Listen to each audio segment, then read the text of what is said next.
Now we're going to talk about planning your life. This schema completely transformed our life for the better, and we'd like it to transform yours too. If you don't plan your life, then how do you know where you're going? And when we first met, that's exactly what we did. We sat down and we wrote a plan, even down to wanting 2 children.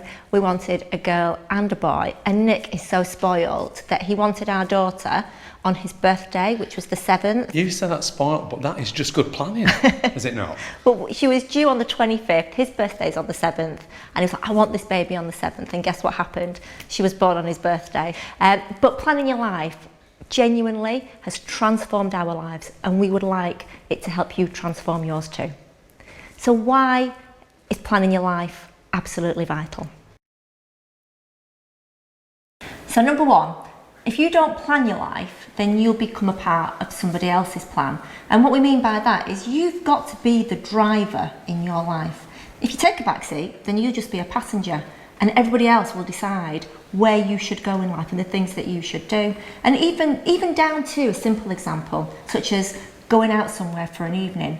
Unless you actually say, this is what I want to do and this is where I want to go, then you'll get dragged along to somewhere where somebody else wants to go, maybe a restaurant or something that you didn't actually fancy. So it's really important to plan your life so that you are always in the driving seat.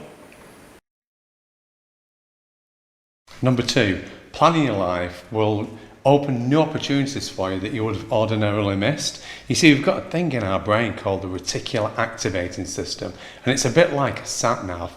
Once you tell it something is important to you, you will see those things. A great example of that is if you've ever bought a new car. You know, you research the car, you want something that's potentially different to the cars out there. You drive it away from the garage forecourt, and then immediately you start seeing loads of cars like the one you've just bought, but you never saw them before. Were they always there? Yes, they were, but you'd not told your reticular activating system that those cars or that car was important to you.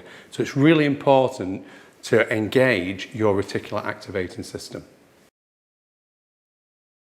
Planning your life is like writing a shopping list. Now, you've probably done it hundreds of times where you go into the supermarket for something, you don't have a shopping list, and you end up coming out with a whole host of things you didn't want, and you probably forget what you went in for in the first place. So if you plan your life, it's like having a shopping list, so you know exactly what it is you're looking for, what you're looking to get. Now, even if you don't actually get something on the list or it's not available right now, what you will do is find a close alternative.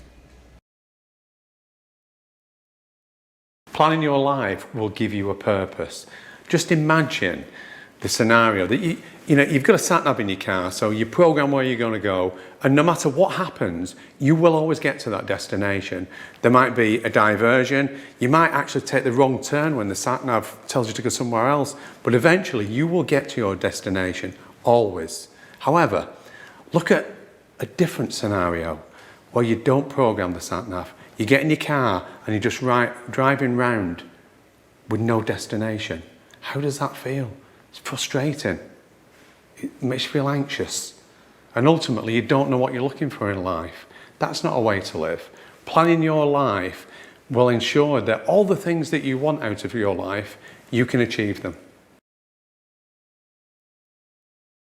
Number 5, it could be that life planning actually helps you to live longer, and we've got so much evidence of that. And you've probably seen yourselves in the newspaper, in your local paper, the stories about the father or the mother who were terminally ill, but they made a plan to stay alive until their child's wedding.